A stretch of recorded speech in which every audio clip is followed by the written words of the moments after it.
Copyright Stanford University, all rights reserved.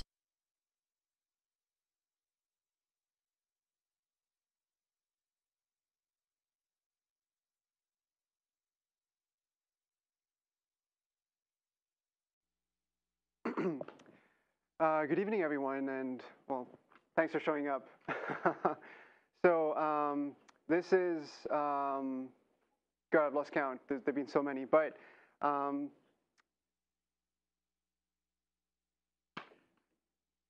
welcome to Ames. I don't know if all of you have been here before, but we're an organization of postdoc entrepreneurs. We're trying to promote science entrepreneurship, starting at Stanford. So if you're a new postdoc, welcome. This is one of the best places in the world to be if you plan to do a startup, if you plan to take your science into business.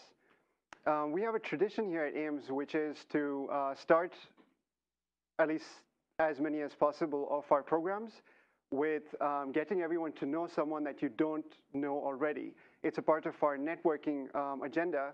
So for the next 2 minutes, I would like you to, when I clap, turn around, introduce yourself to someone you don't know, and just tell them about yourself. So go.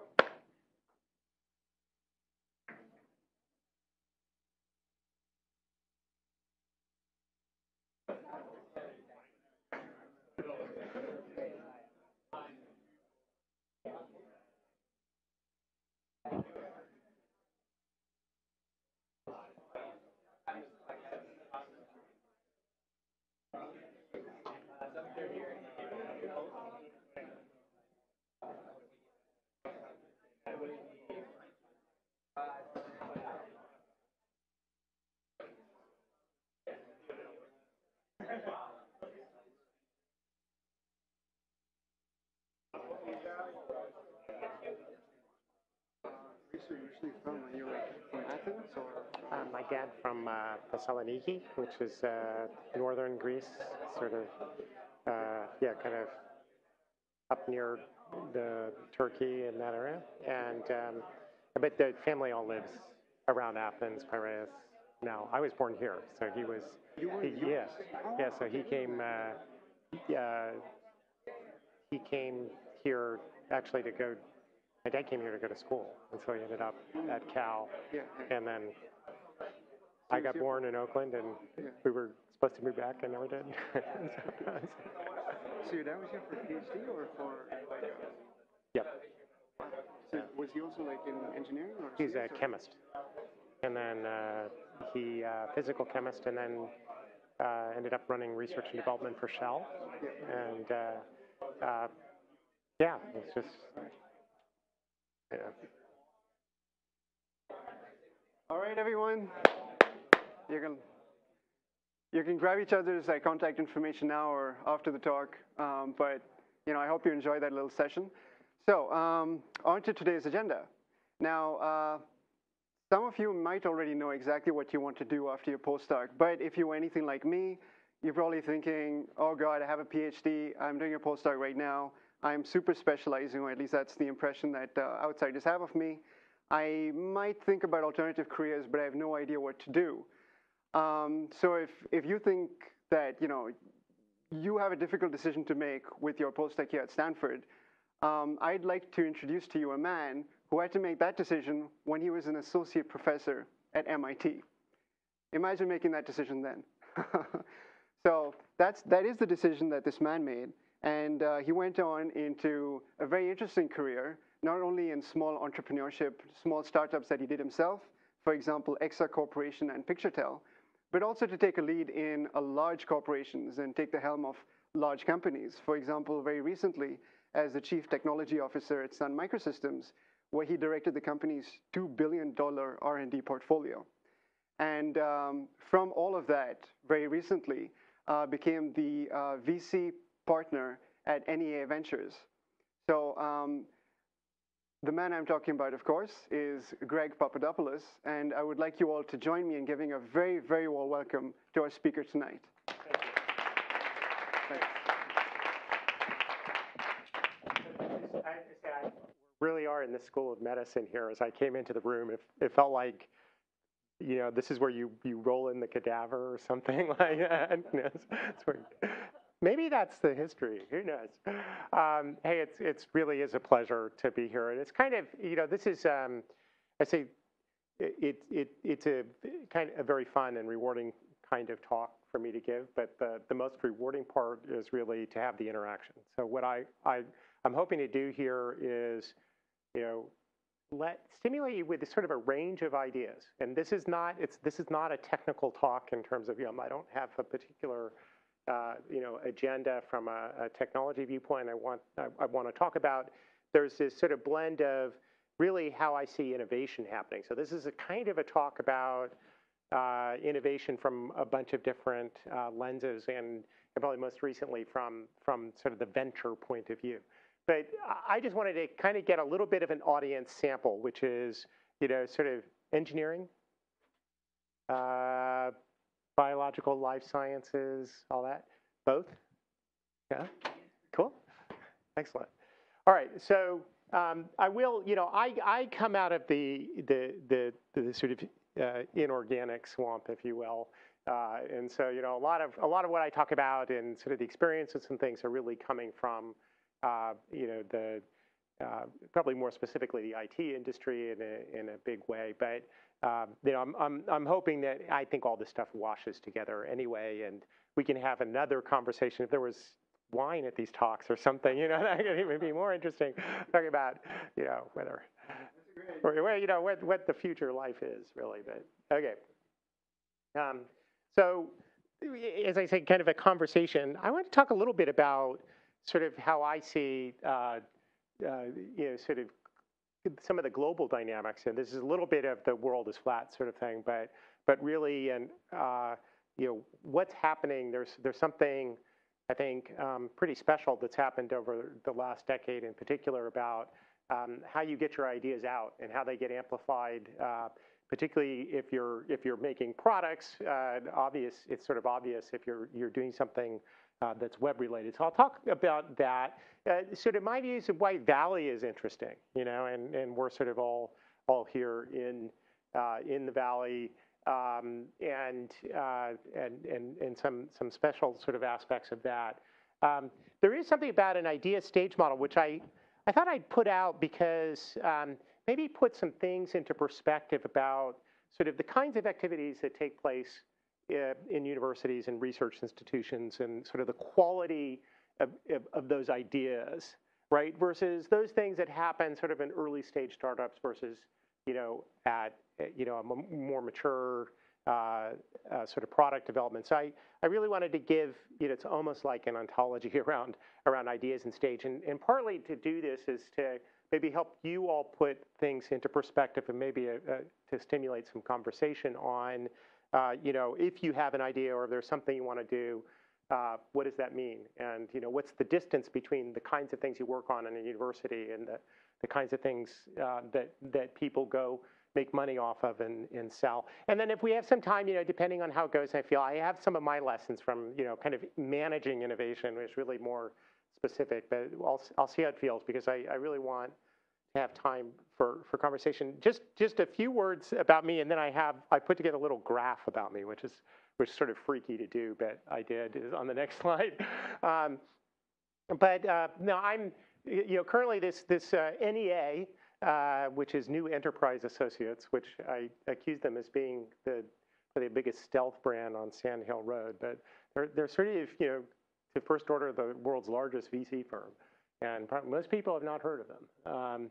But you can see some of the numbers there. The things that I find particularly stimulating about the environment that I'm in now is this sort of cross product, as you see, of really it's a firm where we look at a bunch of different domains: IT, energy, consumer, and healthcare. Like 40% of the fund now goes into.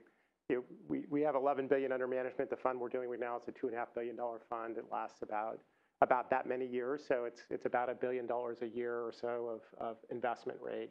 We're kind of U.S. based here in the East Coast, DC area. Really strong presence in China, in Beijing and Shanghai, and in India, in Bangalore and Mumbai.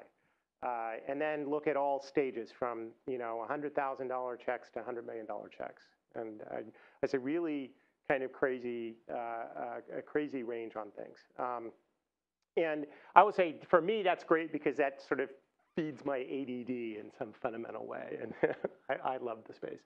And then I'll talk a bit more about me, but I did do this academia, sort of startups, industry, and then into the venture funding side. So this was sort of the freaky graph that I did, which is at a time going that way on the x-axis, and I just put these things in these bins about where I sort of wandered around.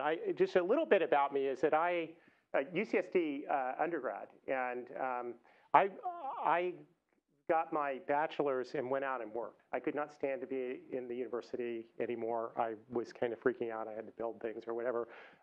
Actually, in this phase, I was a controls engineer. So I worked on electromechanical control systems. I went to Honeywell in Minneapolis from HP in San Diego, which is both thermal and culture shock. and that, actually my job started January 2nd. I remember that vividly in Minneapolis. Yeah, I worked on aircraft, spacecraft, control systems, and I actually got a fellowship offered by MIT at Draper Labs to go do control systems work. So I did that, and to go, Honeywell wanted me to go back, so I did. I got to MIT, and that's the first star there. Sort of these stars are kind of like pivot points, crises, watersheds, whatever you want to say. I had, for my life up to say controls guy, but really loving computers. And a lot of the control stuff I was doing at the time was digital flight control kind of thing, so involved a lot of computer stuff in it. And I got to MIT, I had this great fellowship, I was there for a year, and I basically said, I really love doing computer science, and I don't want to do control systems anymore. So I sort of right in the middle of my graduate career stopped. My advisor, who was sort of freaked out at the time, but I made the transition over, and literally at MIT at the time it was the other side of the tracks between these worlds. But I'm really happy I did. It's one of those, I just embraced what I loved to do and went forward. Along that time, so the MIT thing was finishing up I actually finished my master's in control and then went into computer science, and then did these startups along the way. As Irfan was saying, in this next big star in my path was right at this point. I just got promoted to associate professor. I had taken a leave of absence to help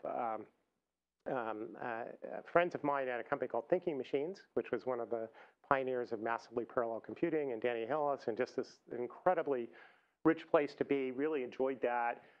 Right in the middle of my leave, they got sold to Sun Microsystems. And so I got an offer from Sun, and I'm sitting there going like, what do I do? And I remember I just said, well, I'll go.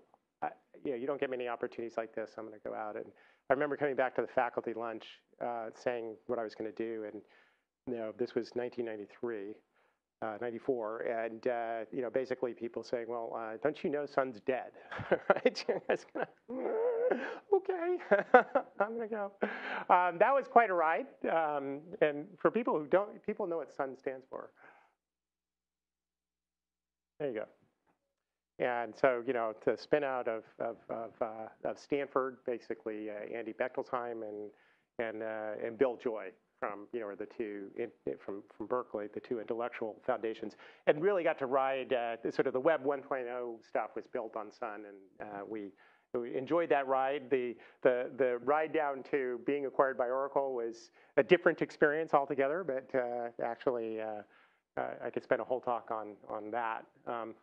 And then I just sort of I actually, had an opportunity to sort of stay in that business and maybe continue on in industry, and just took this really big leap a year ago, which was go into the venture into the venture business, which I really didn't care very much for, and for a lot of reasons, having been on the other side too, you know.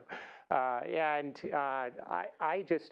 I love it. I actually love it because of the people there. I'm not sure the industry in general is really attractive to me, but I love the place I'm working right now, and that to me, you know, above all, is you pick the culture of the place you want to be, and that's kind of the most important thing. So I'm in the middle of this kind of next phase here, and so far so good. But what I'd like to do is just sort of then take it's sort of a perspective from, you know, these last couple of episodes to frame where I'm going with the rest of this talk. So this world is an idea amplifier. Well, you know, if you have a software idea and it's like you express it through the web, you know how that amplifies, right? That's not, right? So the world of bits, easy to understand. World of atoms is kind of interesting, right? And what's happened, you have your bright idea. You want to make something and build a product. You find, and typically, you know, again, my context is more of hardware products, but this, you know, so things that you actually build. You know, the amazing thing is that there are these so-called ODMs, or original design manufacturers, and they're mostly now Asian-based and mostly China. And these are companies that actually do more than just are manufacturers, right? And there's a certain, actually a very important bit that we get wrong here when we talk about manufacturing jobs going somewhere else, or people deciding to put their factory somewhere. What these companies actually are is that they're more than just, they know how to make things, but they also have the upstream expertise on how to finish the design of things, right? And these are expertise of materials, of actually, you know, manufacturing design, software engineering. So if you look at your iPhone, right, a lot of design is certainly Apple, but there's a tremendous amount of the engineering of that phone which is actually done in their supply chain, right? And that's common. So that's nice, though, is that because all of this infrastructure has grown up, you have your idea, you have this big amplifier out there that, you know, you can engage these ODMs who will take your idea and go build it in the millions, right? Then sort of, you know, the internet as a way to discover, right? And, you know, whole businesses, I mean, basically Google's market capitalization is due to it being a place to go find these things, right? To go find products. That's kind of what people pay the big money for in Google AdWords and all of that. And so then, you know, there's this global distribution chain, and it's really, you know, it's actually containerized shipping. And there's a great book on this called The Box, creatively enough. But you know, if you ever want a, you know, weekend kind of reading on, you know, looking at how something like how you do distribution and shipping and stuff, and how that can change really the world, it's really profound how inexpensively you can move things around the world. And that leads to sort of exceedingly complex so-called global supply chains, which in this sort of backward arrow is that, well, gee, as you're sitting here and doing this, your design and manufacturing, and, you know, come back to your iPhone, is that, well, there are parts from everywhere. I mean, there are thousands of companies that are involved in sort of the components that come together to make that device, right? And so, you know, it gets to be very, very complex, and it also gives you an opportunity that your idea may be something that actually you want to, you know, other people to use and to design in, and that's a rich world that we live in. I'll make one sort of comment also about, you know, how this relates. You think about this in China. As I said, we're, as a firm, very active there. Actually, the founder of the firm, Dick Kramlich, a few years ago just picked up his family and moved to Shanghai and lived there for a year and a half, just thinking that it was terribly important to understand that culture and, you know, what that is. But here's an example actually from, it's a scaled economic example, so I'm not going to give you the real numbers because we're invested in a LED lighting manufacturer there. But if you go to their plant outside Shanghai, you'll see a completely modern factory and assembly. You don't think of this as, you know, a bunch of people in sweatshops putting together lamps. This is you know, you could take it from anywhere in the world and see the same thing, which is a bit curious. Okay, so if you look at this $100 million per year in revenue, again, this is scaled. It's bigger than that, but I'll scale it. If you look at this, actually, most of that manufacturing equipment is, you know, Korean, U.S., Japanese. So you can, there's no real benefit in, you know, you're importing that or you're buying that. You don't get a special way. The LEDs from, you know, Japanese or U.S. Makers are sort of the best LEDs that are out there. But here's the deal: there are 1,000 employees supporting that stream. Okay. And you can do some math for me. If you were to go to the middle of, you know, go to sort of mid-America and go try to, you know, hire manufacturing employees sort of, you know, with benefits and all of that, you know, if you do $50,000 a year, that's probably a good estimate for that. And if so, 1,000 times 50,000 per year is 50 million. You go to Shanghai, that's like an upper end of what you pay, you know, sort of incorporating in the room and board and all of that is maybe $10,000 a year, which is 10 million. So if you look at that spread, that $40 million out of that 100 million, that's exactly the mark. I mean, that's how you could, it's possible to price these lamps cheaper, right, than they can actually be made for in another economy and make money, right? So there's a fundamental sort of labor arbitrage as part of this equation that is actually quite profound. I will say, and you know, if we were to want to talk about Chinese economics, is it, of course, that structure is what reinforces the kinds of firms that are there right now.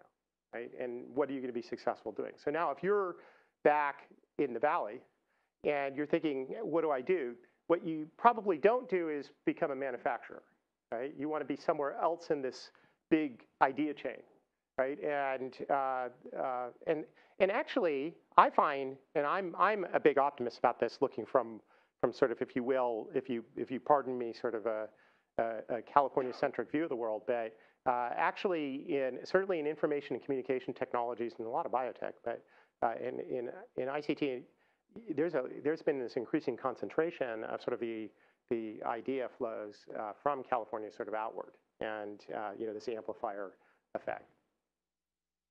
So you know, Valley's a great place, great access to capital.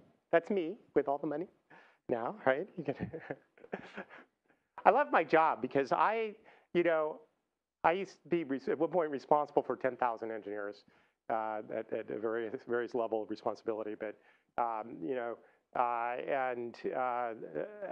you know, as Irfan said, you know, a couple $1 billion in a portfolio and that many engineers in it, and you know, I moved to this place where nobody reports to me, and I have no budget. And I get to spend other people's money, and it's like, this is beautiful, right? So be careful what you think about that you want as you go along your career of, you know, having big organizations and things like that, right? Maybe there's something very liberating about being sort of an individual contributor again. So great access, you have great community and education, and maybe a little pandering to the audience here with the. So I would say, you know. There's a little bit of a rivalry between MIT and Stanford in the ECS area, but I used to always call Stanford the best junior university on the West Coast. So, right. All right, yeah. And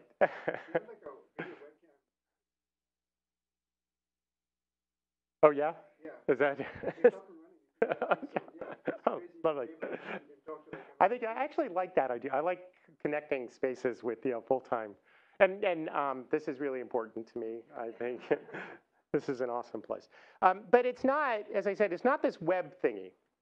I should say, you know, most important is this freedom to fail, right? And that's actually a deep cultural aspect that is here and very few other places in the world, right? Which is this, and I will say in the venture community and in teams, and you're looking for people to run companies or to run engineering or some of the more senior roles. You look for people who have had some failure in their lives, right? Because that's actually part of shaping the whole equation of building judgment, right? There are many parts of the world where that's not acceptable culturally. It's shameful, or it's not. You don't get the opportunity to do it again. And I'm just showing this. This is a probably unrecognizable picture to most people, but it actually turns out to be an interior shot from Sun's Menlo Park campus, which is now, as of this week, occupied by Facebook, right? Because that was an interesting cycle. But I put it out there because it is to reinforce an observation that Paul Sappho made years ago, is to explain why most of the buildings in the valley here are only 2 floors and are surrounded by soft landscaping. Because the worst thing you do is sprain an ankle when you decide that you failed, right? And that, I think, is important.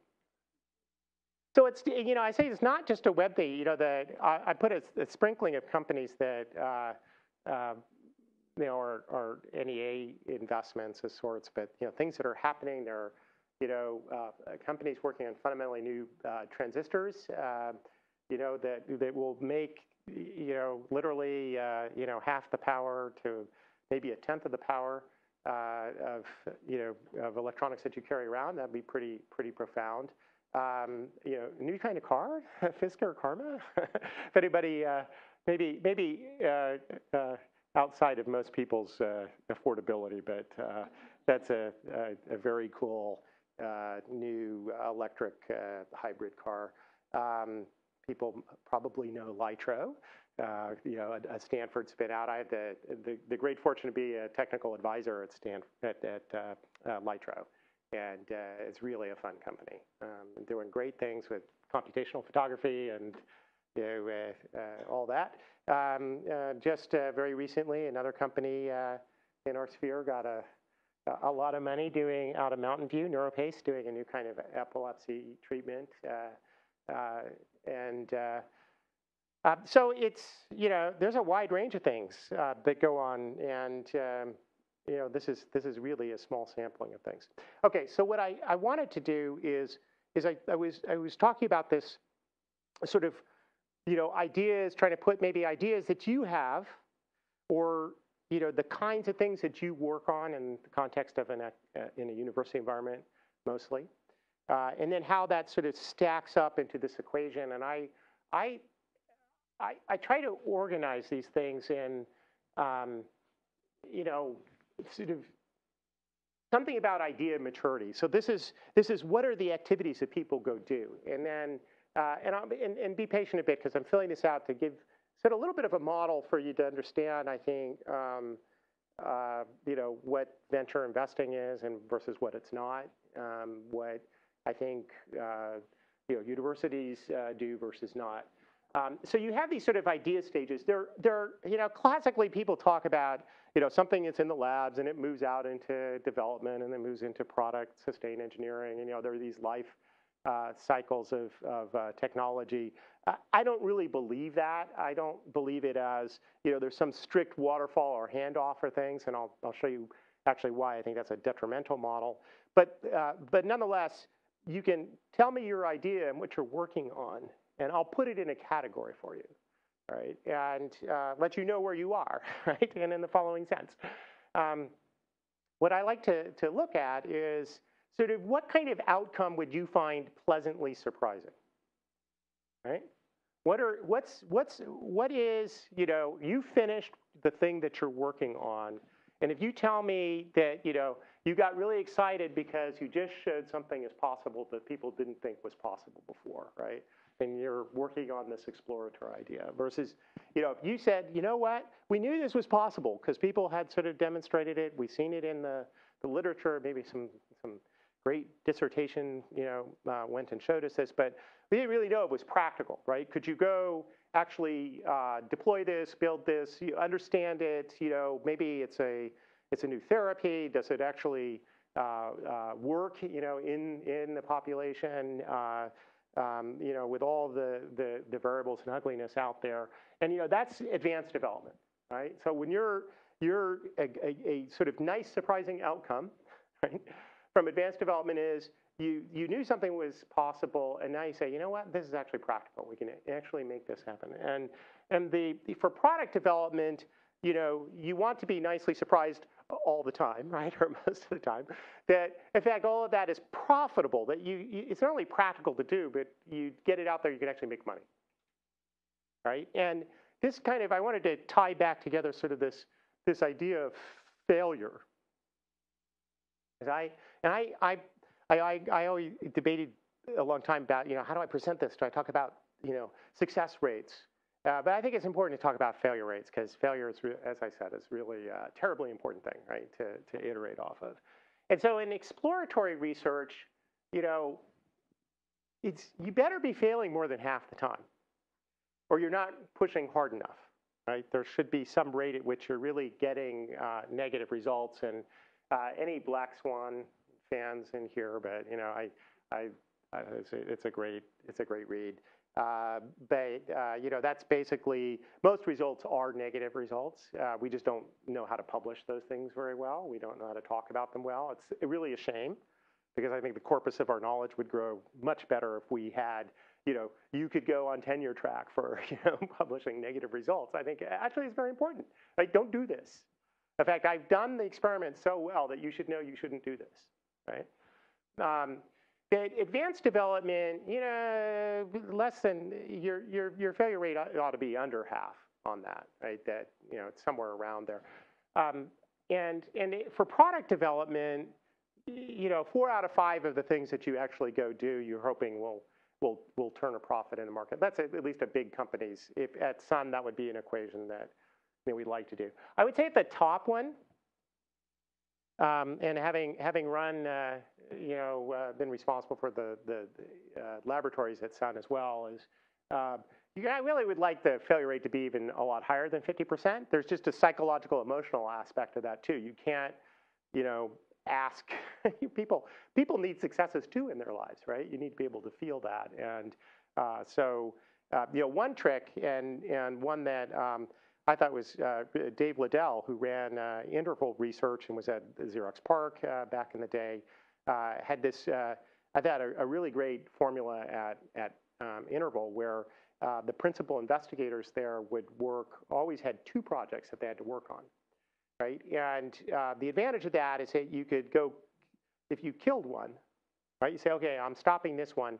What that did is it actually made room for you to do the next one, right? That you sort of always had a pipeline of things, and you had that sort of psychology about it. So the venture business, plus money, this is being recorded, so I will, money capitalists, money-loving capitalists. What does that equation work? Well, it's a hits business. Venture capital is kind of an expensive business, because not that they have to pay for my salary, but it's actually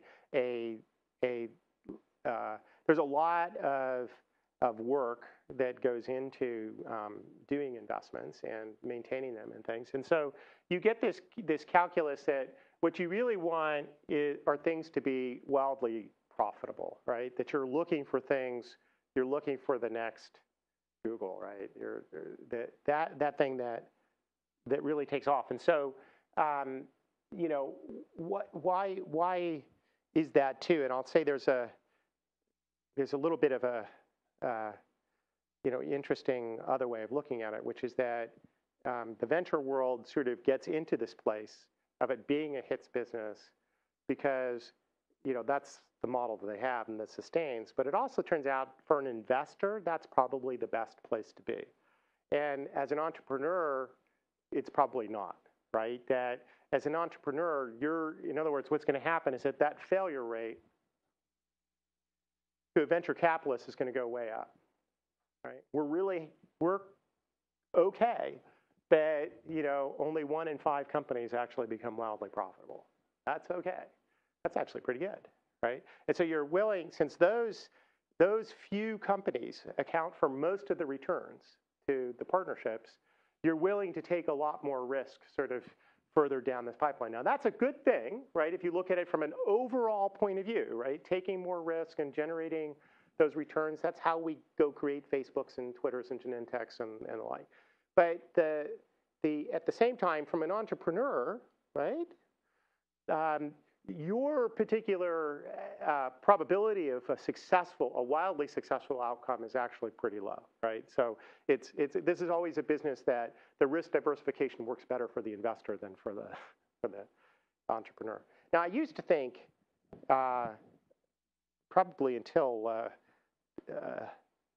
about a decade ago, that so that lets you make a sort of internal risk value decision about what kind of employment path you want to follow, which was, gee, do I go to an established company and have more of job, kind of guarantees and all that, or do I go take more risk at a startup and see what happens, and what's my risk tolerance? And I don't think that's true anymore. I think it's just as risky to take a job at a large company now as it is at a startup, because you really don't know, right? The market conditions change so rapidly and things, and there's, in some sense, the smaller companies have more agility, right?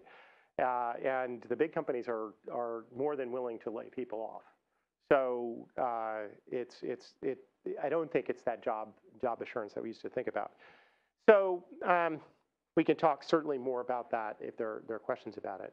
I'd also say that another consequence here, and one of those things that a company comes in and they present, and if they're up in that top category, if they're still trying to prove that something is possible to do, or if that's a dominant part of what they do, it's kind of like the code word is that's a science project, right? Don't fund those things, and for lots of reasons, and I can get into. It's okay if there's something in there, that we've got to get this one element of, we just have uncertainty, and we're going to go do the chemistry, and we got the best folks on the planet to go do this, and we think, it's a good chance we're going to have a successful outcome. You can still bet and things like that. But for the most part, it's, really investing sort of seed stage ideas where things have been shown as possible. Sort of seed funding is taking this branch, this leap over to show me it's practical. And when you've shown something that's practical, then, in fact, the big dollars come in to sort of drive it to something that's profitable. And those are at least my view of it. By the way, since I'm here in this context too, let me talk about how technology actually transfers across these boundaries. You can say, how do ideas flow?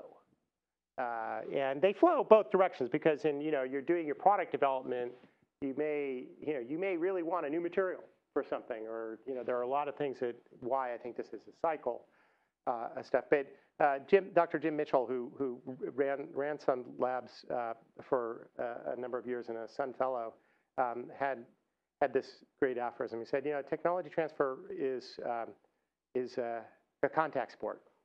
That it's people moving across here is how technology is transferred. That's the most effective form. Sorry, publishing papers.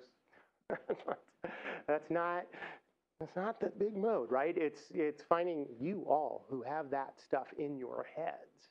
You're the valuable technology transfer vector. And as Jim would say, it's a contact sport, not like ballroom dancing. Right? Technology transfer is like rugby, right? You got to move, you got to play hard. As we had a saying of no clean jerseys, right? You can't sit back and just be like an architect or a thinker or a designer, and other people are going to go do the engineering work. You're going to have a dirty jersey too, and get in there and do it. I would say this to you all, particularly if you think of yourself as, boy, you like working on those sort of, early idea maturity stages, right?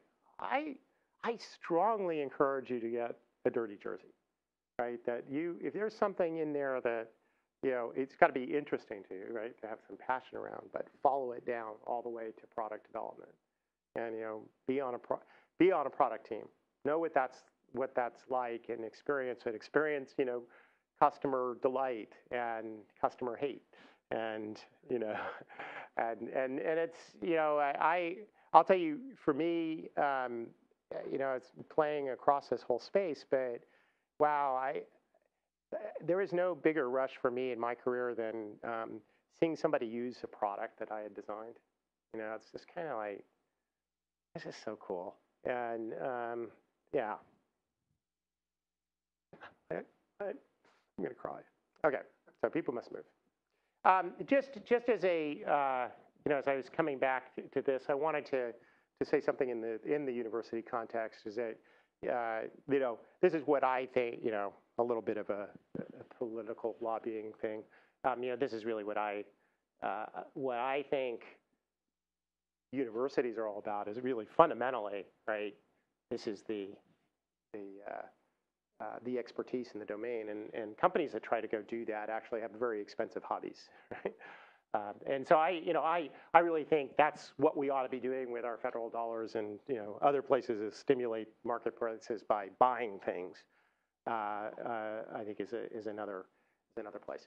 Okay, so what I'm going to do here is, I had at this point some of my lessons here, which were sort of aphorisms and things, but I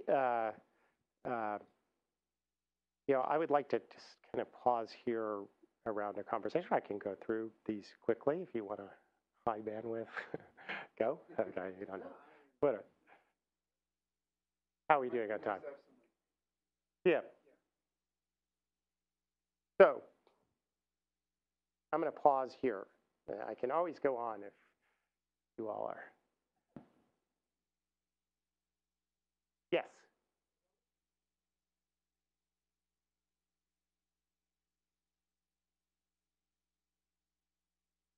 Yes.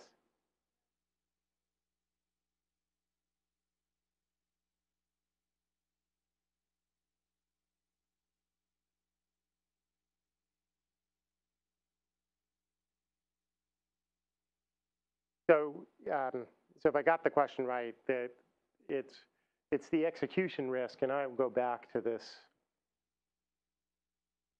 Let me go back to this, right? I mean, the risks that are intrinsic in here, particularly as you get through this practicality proof, they're execution risks, right? As you say, and the experience is like handling the complexity of it, and are you better off having an experience of a large company before going to a small one? In the startups, you certainly. The short answer to that is no. I don't think that going to a large company necessarily gives you more experience than a startup. In fact, I sort of encourage maybe even the opposite way of thinking, is that you can get yourself in a headspace where you're going to go join a place. It may not be perfect, right? That it may fail. You'll gain experience through that process, right? I mean, I wouldn't go out and say, I want to find the thing that maximizes my probability for success, and or I would look at the thing that is going to be, as I said, the people you really want to work with on a problem you're passionate about, and that will you're going to learn, and let a few feel like a few of these things will go by you.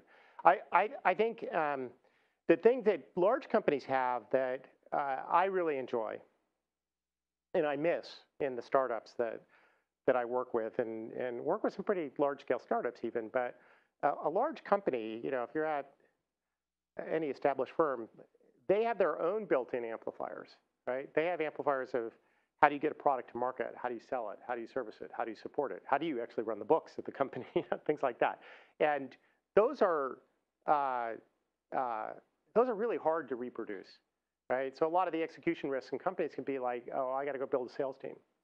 And, and it frustrates me at some level because, well, there are big companies that have big sales teams, and why can't you adopt them somehow? What the flip side for the startup that you get is you get this purity of focus, and you have no legacy. And the lack of legacy is really, really interesting, right? You don't have products that you have to support, or customers that you have to provide some continuity towards, and that's very liberating.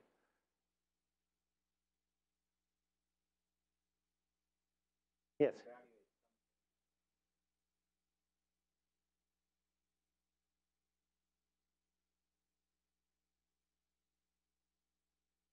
Yeah. Yeah. How do you evaluate something to be wildly profitable? You know when it is, right? Yeah, right. That's right. It is. Well, that's why I said it's a hits business. You don't know, right? You have a pretty high failure rate on your ability to guess that. What I'm saying is that, most of the time you guessed wrong, that the company invested in is not a wildly profitable company. If you get 1 in 10, actually in the business, really giving you big returns, that's a good standard. If you do 1 in 5, you're smart, right? And so I'll tell you the things that I get biased in looking for, and things like, I'll take the Facebook example, is one thing one has to be careful about is not looking for a business model that's profitable today, but one that can grow into one to be, right? And an example, the Facebook example is an interesting one, or Twitter is also an interesting one, that these companies very early on are all about, really adoption. How do you get people on the platform? And if you've got a lot of people, there are lots of ways of monetizing that or making money. Another one of my favorite companies these days is Dropbox, and they're just wildly successful in adoption and people using the platform. I mean, most people who use Dropbox don't pay for it, right? And yet, I guarantee you they will be a wildly profitable company, right? So it's just, you just see the numbers, you see the growth in the base. Yes.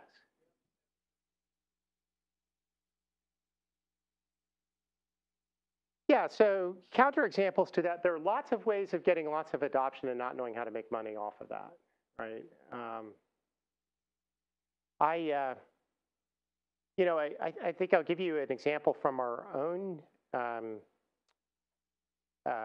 my own past was we, at Sun, we purchased MySQL, which is the world's most popular database, open source database. And talk about something, and we paid $1 billion for the company, by the way, for something that had, less than $100 million in revenue. And what were we buying there was actually the adoption of 50,000 people a day downloading this database. And 50,000 people a day downloading a database is pretty profound. What else can you do with that, and how do you grow that? I would say that was a company that, and time will tell with Oracle's ownership of it, but that it was very hard to actually extract the value from the market of what it was bringing to the people, right? And a lot of open source software can have that kind of double-edged aspect, that it's a great way to get a lot of adoption, but it's kind of hard to make a lot of money on it. And the people who've made actually the most money on open source software, interesting enough, are like Red Hat.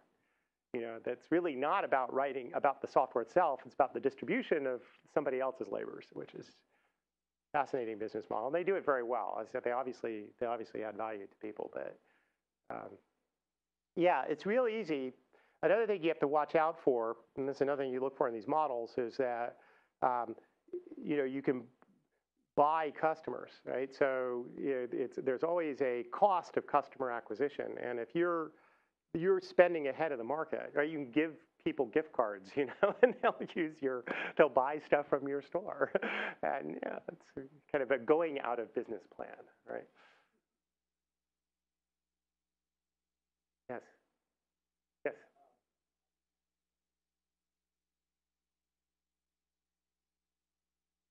How do you manage the risks of providing the funds? So,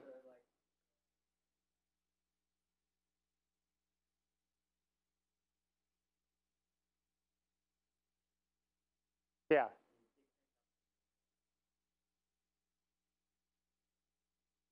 Well, okay. Yeah, I mean, I say it's better be lucky than good, in this business. But I should say that, for these others that are not in that sort of runaway category, sort of, the bulk of the companies actually do just fine, right? That they grow, they're profitable companies.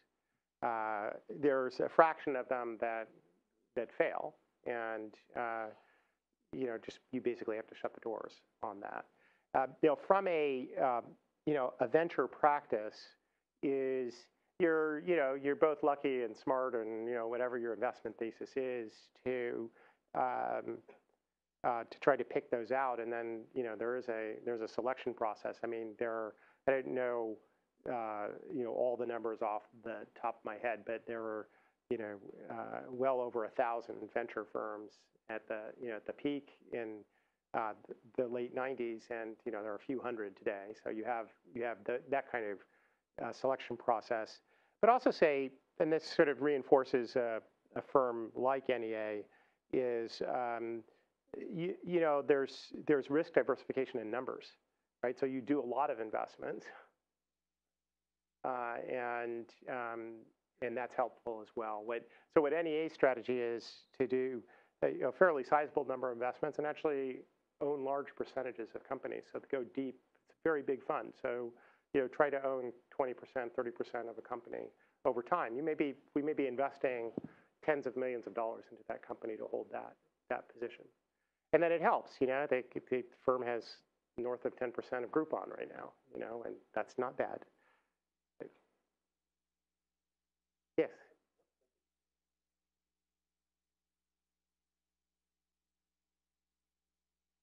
Oh, what are the typical characteristics? Okay, so you look. So team is number one. It's not a complete team. It's fine for the team to have holes in it and all that stuff. It could be two people, right? But you look for really the quality of those people, and that's not something that is like what's been their experience or resume. This is not we say you hire athletes, not resumes, right? and it's very young teams can be great teams too. It's sort of passion, domain expertise, and that coupled with sort of the quality of the idea, right? So if you're you're here with you have an idea, how good of an idea is that? What's the possibility of that idea being able to grow into a large, wildly profitable company? And venture firm, and certainly this is the case with the firm I work for, is more than happy to see the idea and the core team, right, and the available market, and then help go fill in all the rest of the pieces. Fill out the rest of the team, management, sales, whatever it takes. Invest in that. So I think people tend to also, in my mind, very much overdo the business plan kind of idea. I got to write this big business plan in case. It's really about who are the people, what are the idea, what's the market that you're going after, how fast can you get that idea out there and start to prove it. And back to sort of this adoption question thing too, is that I'll still go 9 times out of 10 for somebody who can show me that they've got something that really people want and will virally spread, and worry later about the actual model of how you monetize that. I think there was a question back. Yep.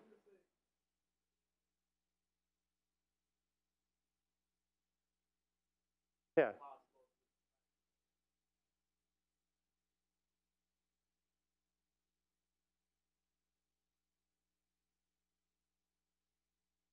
Yeah, it's a great question.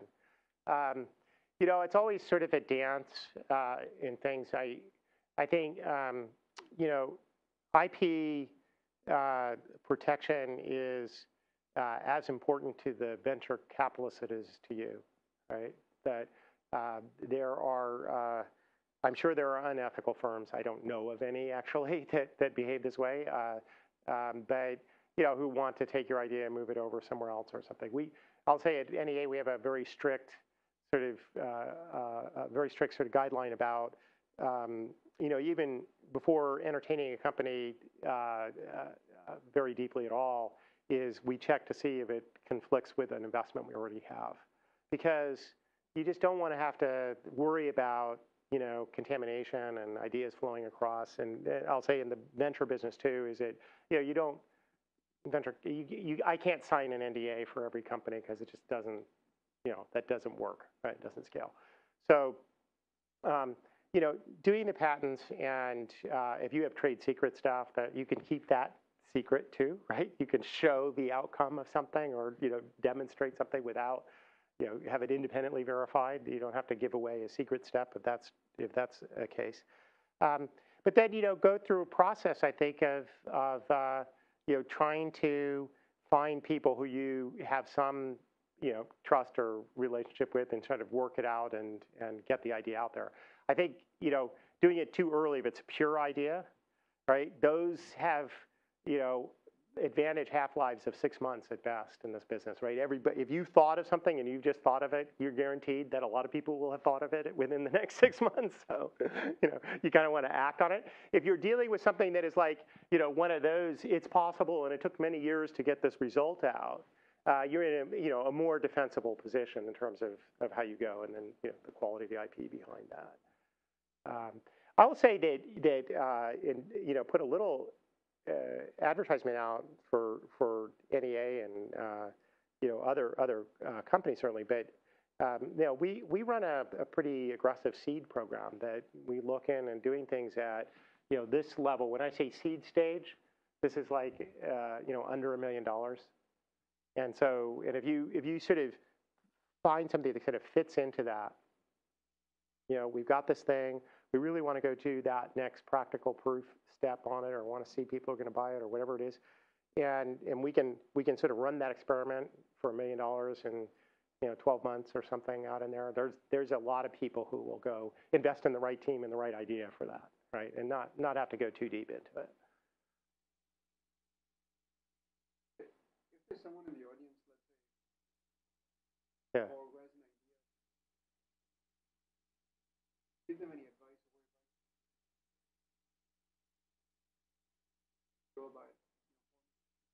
Yeah, kind of the classic pattern that I see now is you really want co-founders. So if you're really thinking about something and it's kind of burning at you, you got to infect somebody else with that as well. One of your peers, and I guess I should be careful with all the biologists here, but take me literally. But it's so much more powerful and convincing, I think, to have two people involved. If for anything, having a partner as you go through this is hugely helpful. Doing it yourself is really hard, and there are some people do it, but if you actually look at all I think practically all the great companies, they were formed by a few people. Yeah. Yeah.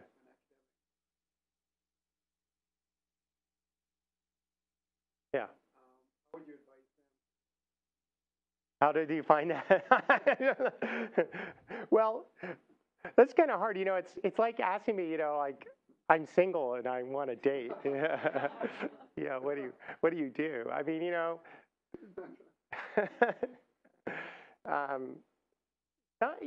it's actually, I don't know the exact process by which you can go through that. I think, what you did at the beginning of find somebody and introduce yourself kind of thing, that's part of it. I think one of the magics of being in an environment such as that you're all in here at Stanford is you're surrounded by a lot of really high quality people, because there is an enormous filter in both, from both students to staff to faculty, and how you get to be here and carry that. And, I would be it's be social. And I know it's kind of hard. It is like the dating suggestion of what you do, but you've just got to try to surround yourself with people who you think might be likely to have this and share a passion with you about it. And don't be constrained that it's somebody in that's in the same science discipline that you're in either.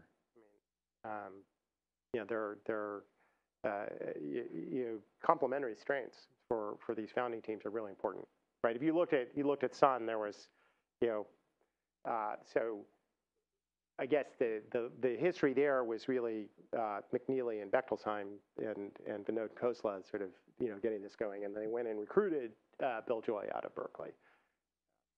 You can go that way. Yeah, maybe there's an opportunity here, sort of the entrepreneurial ematch.com, right? Something like that. Oh, that's an idea. Think about that one. There are things like Y Combinator and these sorts of they're incubators as well. But we're in such a rich environment. I mean, there are places you can go apply to programs and go through boot camp and learn these things. Although those are generally done better with a few people, right? At least two.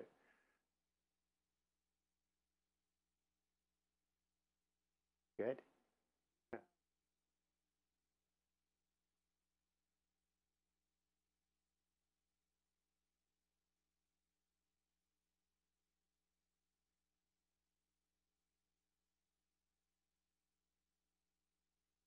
No, so my first startup out of MIT was PictureTel, and the co-founders there were actually two folks in doing signal coding, Jeff Bernstein and Brian Hinman, and they were in the process of wanting to form a company, and they were missing.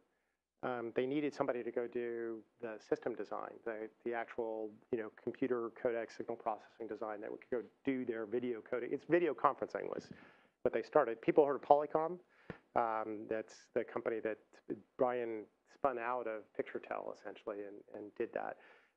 So I got actually tapped into that by through the faculty chain, and the director of my lab had said, "Hey, these guys need some help with designing video signal processors," and I told him, I said, "I don't have a clue how you design a video signal processor," and he said, "Don't worry, you'll learn." So go out and do it, and so I just kind of hung out with them, and you spend a lot of energy, I think, up front, sort of trying to figure out whether there's anything here and what that looks like, and you definitely need to, I think, test the waters a bit for some of these things, and then it sort of became very clear that this was something that was fundable, and it went out at MIT and through the technology licensing office and all of that. And as much as it's at Stanford, you can look at technology licensing here as either a gate, kind of a gatekeeper, or a hurdle that you have to go through. I instead look at these folks actually as assets, in that they help you exactly come in with these questions about, okay, I have this, is it good enough, or what does it, how do I evaluate that? And there are resources here, on campus to look at that. I'll just say it offers, since you guys, everyone in this room tolerated me for an hour here, is you have my email address, which if you don't, you can, it's gregp@nea.com. Send me mail, right? And if you want to come over and talk too, we have a free coffee machine, so I'll buy you coffee, and I'm actually more than happy to do that. And we have folks in as I said, in sort of healthcare, biosciences, a lot of devices and instrumentation work on that side. I can certainly connect people there. So you have this sort of incredible resource that's right there, right? I think where Sand Hill Road. Where's Sand Hill Road? Right there, right? And there are people. Given you got to have a little bit of a dance of how much do I keep or not. I guarantee you, people are not, sitting in the venture world sort of wanting to wait for somebody to come in to take the idea to go start a company with. I mean, that's not why they're there, right? They're there because they want other people to go do that. Yeah. All right. We good? Well, yeah, I don't know. I mean, I don't know. Do people want this? I just don't. I don't want to keep people here. Yes. See him. See him. All right. I'll go. Tell you what. I'll go high bandwidth, right? And we'll do that. So I just have some of my lessons here. I'll give you some ideas. That's really important one. That's a Scott McNeely lesson. If people all agree with you, you're probably not adding value. I think the really highly valuable ideas are the ones that people think were kind of stupid. It's like Facebook, right, in the beginning or something, whatever it is, right? Well, it just doesn't seem quite right. Or Groupon. I think the Groupon folks coming in for funding, is like, well, that's a really dumb idea, but we really believed in the team, and the rest is history on that. I'll just say something from my own personal example. I had my controversies. This is one that was kind of one of my most fun one, which was 5 years ago or so. That was my, I blogged a lot about this from that perspective that, the future is going to be big things like Google and Amazon Web Services and stuff, and people building very large collections of machines together, and that's the future. And today it looks like, yeah, of course, that's cloud computing. That's what everybody does. But at that time it was actually very controversial, and I got a lot of hate mail on that. That essentially the big folks are going to win in this business, and that's going to be it. As much as I said about all these supply chains, and you can get lots of people involved to help you build a product, there's core IP that you want to identify. That comes back to, what do I protect? And there's some really core piece you want to own. And, so, kind of examples, if I take it from the computer industry, is very few people made money selling computers. That didn't also either sell and own the microprocessor or the operating system. Okay, so Microsoft made a lot of money, Intel made a lot of money. Very few people in the PC business, kind of career to date, everybody sort of lost money at that. And why? Because they didn't actually own the IP of that. Bill Joy, this is kind of foundation of open source software and of collaborative communities and ecosystems and sort of openness and innovation, which I'm a huge believer of. This is the smartest people often work for someone else, get them to work on your stuff. I mean, getting them to work on your stuff is to go build ecosystems, right? Frigging Facebook. Zynga works on, adds value to the Facebook platform. And Zynga could go make a lot of money off of that too, right? But you're getting, you open up those APIs and Facebook Connect, how many people use this to validate logins on the network. So building ecosystems around what you do, I love that style of thinking. I think they lead to hugely sticky franchises, I would say in large organizations that innovation is bottom up and vision is top down. So as much as being the CTO at Sun for a dozen years is,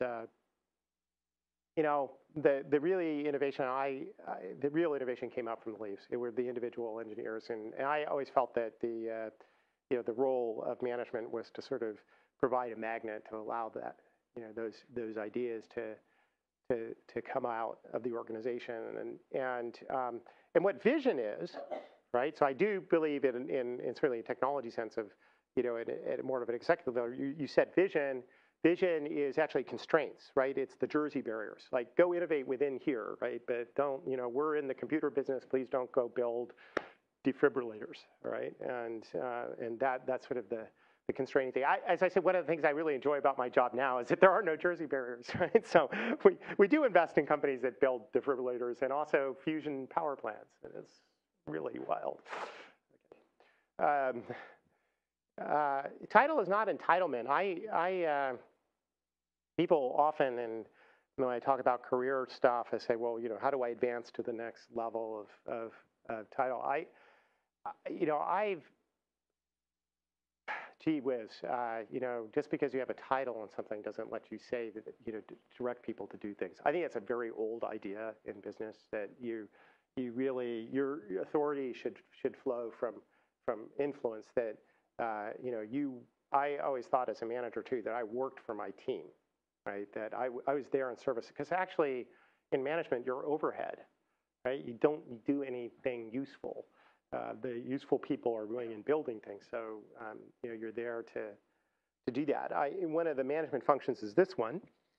I actually got bummed out a lot as I sort of went in the management hierarchy, that it seemed like my day was being filled up with more and more problems and less fun stuff. And and this was at the the height of Sun success, sort of '98 and stuff. I felt that acutely, and I finally came to some peace with that, and I realized that in a well-running organization, actually conflict is managed. People solve conflict, right? They solve problems, and if you're working in executive levels, that what should percolate up to you are the things that couldn't get solved, right? So actually, it's a function of a well-running organization that you get problems that are coming out. The poorly running ones are the ones that try to suppress the problems and that you don't see, and and that provides across a bunch of discipline. There are just 3 more of these, I think. Consensus is not leadership. There's all this stuff about consensus management and kumbaya and all that, and it's not what I'm saying, right? Is that I think real leadership, if you choose to go run a company or be a co-founder, or have those roles, and as you grow, I certainly encourage you to listen to, invite participation. Make sure you listen to everyone's idea. And diversity of ideas and input is great. And then you decide, right? You don't, as I say, you don't steer a car with a committee, right? And that's really important. And then I would say, and I'll leave you with this last bit about culture. To me, and I started off with this, is that you make your decision what you do next and where you go. The most important thing is who you're with, right? And what's the culture and the value system of the people you're with. And I hope that doesn't sound too of an old saw or something, but at least for me, in my experience, that's what it's about. Is I sort of want to be in environments that feel this way, and that really that have high integrity. And I go further than this.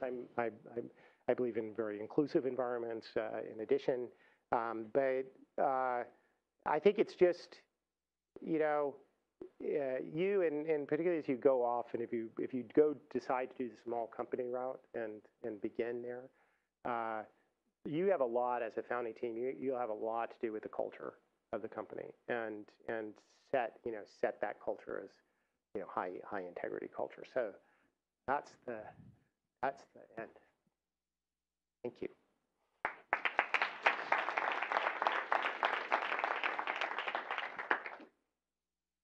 And yes, there is something orbiting up there. Oh, that's the HP garage. Yes. Is it still? Yes, it's a monument to it's some historic site in Palo Alto.